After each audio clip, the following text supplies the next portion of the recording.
Une législatrice kenyane à qui l'on a demandé de quitter l'hémicycle après qu'elle est entrée au Parlement avec une tache de menstruation sur ses vêtements s'exprime sur la honte des règles. L'incident a suscité un débat sur la stigmatisation des menstruations au Kenya et dans d'autres pays africains. Juste avant d'entrer au Parlement, Gloria Orwoba a découvert qu'elle avait été prise au dépourvu par ses règles mensuelles. Pendant un moment, elle a envisagé de battre en retraite. Quand j'ai eu l'accident, j'ai voulu retourner dans la voiture. Mais je me suis souvenu, comment peux-tu être la personne qui défendait un projet de loi censé traiter de la honte des règles, sachant que tu fais partie de la catégorie de personnes qui souffrent de la culture inculquée de la honte des règles.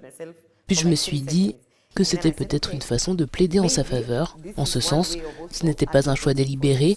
Les gens pensent que je l'ai planifié et que j'ai mis de la sauce tomate.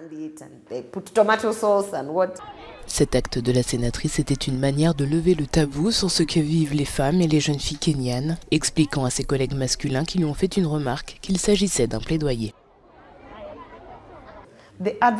Le plaidoyer doit se poursuivre, car pour que les législateurs ressentent l'urgence de légiférer, ils doivent être soumis au plaidoyer, ils doivent être soumis au bruit. La sénatrice reconnaît que l'incident l'a incité à se concentrer sur la rédaction d'un projet de loi appelant le gouvernement kényan à fournir chaque année des serviettes hygiéniques à toutes les écolières et à toutes les femmes incarcérées.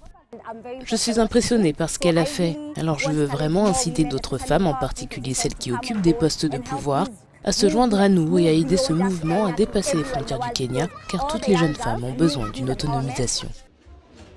L'incident du mois dernier a également suscité un débat considérable au Kenya sur le problème du manque d'accès aux serviettes hygiéniques pour les écolières et d'autres personnes dans de nombreux pays africains. Au Kenya, le gouvernement a augmenté les fonds budgétaires pour distribuer des serviettes hygiéniques aux écolières en 2018, mais le montant a été réduit de moitié l'année suivante. Les serviettes jetables conventionnelles contiennent une substance chimique appelée dioxine qui est parfois très nocive.